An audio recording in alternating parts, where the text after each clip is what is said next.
Saudaraku, sahabat UB TV yang dimuliakan Allah, kembali lagi kita dalam program Mutiara Iman dan Islam. Tadi kita sudah mendengar bagaimana seorang sahabat Nabi, yaitu Sayyidina Anas bin Malik, pun menjadikan kecintaan kepada Allah dan Rasulnya sebagai modal utama untuk meraih kebahagiaan kelak di yaumul qiyamah.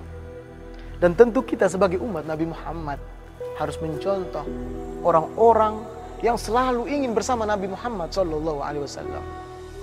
Kita sering mungkin berdoa kepada Allah, kita minta agar dimasukkan ke dalam surga. Bahkan kadangkala doa kita bukan hanya sekedar surga, namun kita minta untuk didekatkan dengan Nabi Muhammad SAW. Maka apa upaya kita? Maka apa usaha kita agar kita bisa berkumpul dengan Nabi Muhammad SAW? Tentu adalah dengan mencintai Nabi Muhammad SAW. Orang yang mengatakan cinta kepada Nabi tentu butuh bukti. Ada buktinya. Banyak orang mengatakan cinta, cinta, dan cinta, namun tidak ada bukti. Maka ini adalah cinta gombal. Karena cinta yang hakiki adalah cinta yang juga selain mencintai, dia meniru siapa yang dia cintai. Oleh karena itu Allah Subhanahu wa taala mengatakan di dalam Al-Qur'an, "Qul in kuntum tuhibbunallah fattabi'uni yuhibbukum wa yaghfir lakum dzunubakum." Allah katakan wahai Muhammad kepada umatmu, kepada orang-orang yang mengaku cinta kepada Allah, in kuntum tuhibbunallah, jika kalian betul-betul cinta kepada Allah, mengaku cinta kepada Rabbul Jalal, yaitu Tuhan yang maha segala-galanya, maka fattabi'uni, katakan Muhammad, kalau mereka mengaku cinta kepada Allah, mereka tidak bisa mendapatkan kecintaan Allah sebelum apa? Fattabi'uni, maka ikuti aku. Mengikuti Nabi Muhammad adalah mencintai Nabi Muhammad seraya mengikuti bagaimana kehidupan Nabi Muhammad. Nabi Muhammad adalah manusia yang sabar, maka kita umatnya harus penuh kesabaran. Nabi Muhammad adalah manusia yang selalu berbuat baik dimanapun dalam keadaan apapun. Rasulullah apabila dirinya yang dihina, beliau tidak pernah membalas dengan sesuatu yang lebih mengerikan. Kita sama-sama tahu bagaimana Nabi Muhammad dalam kehidupannya ketika masih di Mekkah. Beliau setiap pulang dari Ka'bah, melewati satu gang kecil, di situ beliau diludahin oleh seorang pemuda Yahudi. Dan itu berlangsung setiap harinya. Namun apakah pernah Nabi Muhammad SAW membalas dengan sesuatu yang lebih besar? Tidak, Nabi Muhammad selalu bersabar. Karena apa? Penghinaan itu terhadap diri pribadi Nabi Muhammad SAW. Bahkan apa yang terjadi? Ketika Nabi Muhammad mendengar seorang pemuda Yahudi ini sakit, maka Nabi Muhammad bertanya, mana pemuda yang biasanya setiap hari meludahi aku, kadang melempari aku dengan air kotor, mana dia? Oh wahai Nabi, dia sedang sakit. Maka apa yang dilakukan oleh Nabi? Nabi langsung datang menjenguknya. Maka Rasul datang ke rumahnya, disambut oleh orang tuanya, maka menangis pemuda Yahudi tersebut. Karena apa? Orang yang pertama kali menjenguknya ketika sakit adalah orang yang selalu ia ludahi dan ia siram dengan air kotoran setiap hari, yaitu Nabi Muhammad SAW. Sehingga ia menangis dan ia memohon izin kepada ayahnya untuk beriman kepada Nabi Muhammad.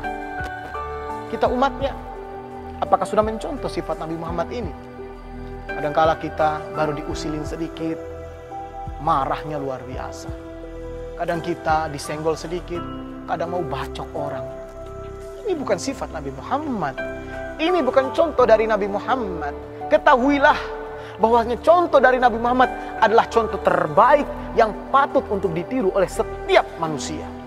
Allah katakan, laqad kana lakum fi rasulillahi uswatun hasanah. Dalam diri Nabi itu ada uswatun hasanah, suri tauladan yang terbaik. Makanya seorang penulis yang terkenal menempatkan Nabi Muhammad SAW sebagai tokoh nomor 1 terbaik di dunia sebelum manusia-manusia lainnya. Tentu hal itu apa? Karena bagaimana hebatnya akhlaknya Nabi Muhammad SAW, dan itu menunjukkan dengan mayoritasnya umat Nabi Muhammad yang menduduki bumi Allah Subhanahu wa taala. Nabi Muhammad adalah sosok yang dermawan. Nabi Muhammad selalu memperhatikan orang-orang lemah.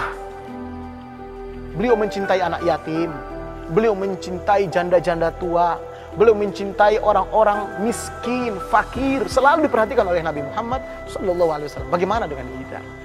Sudahkah orang-orang lemah, tetangga kita yang yatim, yang fakir, yang miskin, sudah kita perhatikan sebagaimana Nabi Muhammad?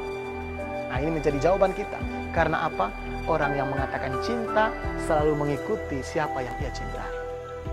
Kalau kita mencintai Nabi, maka ikuti Nabi Muhammad. Nabi Muhammad apabila diundang oleh seseorang, orang miskin, itu langsung dijawab oleh Nabi Muhammad. Kita kadangkala tidak demikian. Kalau yang undang orang miskin, orang yang nggak punya apa-apa, kadangkala kita belum tentu mau datang. Tapi giliran yang mengundang itu orang kaya. Apalagi kalau kita dengar, makanannya enak, tentu kita lebih memprioritaskan orang kaya. Tidak dengan Nabi Muhammad.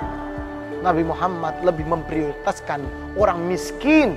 Bahkan di antara doa Nabi Muhammad, beliau meminta kepada Allah, Allahumma ahyina miskinan wa amitna miskinan wa alhiqna fi jumratil masakin. Ya Allah, hidupkan aku dalam keadaan miskin. Terbukti Nabi Muhammad habis hartanya untuk perjuangan agama Allah Subhanahu wa taala. Padahal istri beliau adalah orang perempuan terkaya ketika itu. Habis hartanya untuk perjuangan sampai Nabi Muhammad di akhir hayatnya tidak memiliki apa-apa. Lihat Nabi Muhammad. Bahkan beliau meminta hidupnya miskin. Nanti kalau diwafatkan dalam keadaan miskin. Dan terbukti Nabi Muhammad ketika wafat dalam keadaan miskin.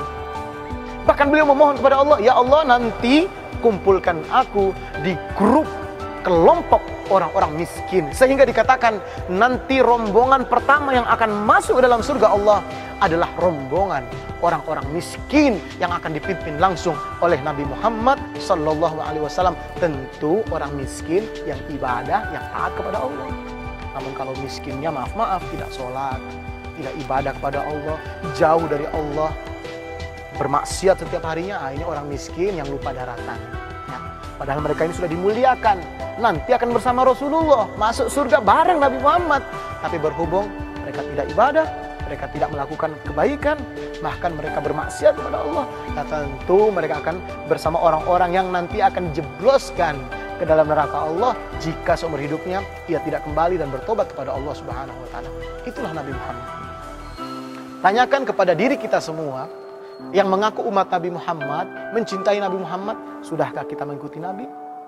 Karena memang kalau orang mencintai Nabi, maka patutlah untuk mengikuti Nabinya. Ikuti aku, kata Nabi Muhammad, niscaya Allah akan mengampuni dosa kalian dan akan memberikan kasih sayang kepada kalian. Semoga kita mendapatkan kasih sayang Allah dan diampuni dosa-dosa kita sebab mencintai Nabi Muhammad SAW. Mudah-mudahan bermanfaat. Sampai jumpa di lain kesempatan. Saya Fadil Sumba undur diri dari hadapan Anda. Walafu minkum. Wassalamualaikum warahmatullahi wabarakatuh.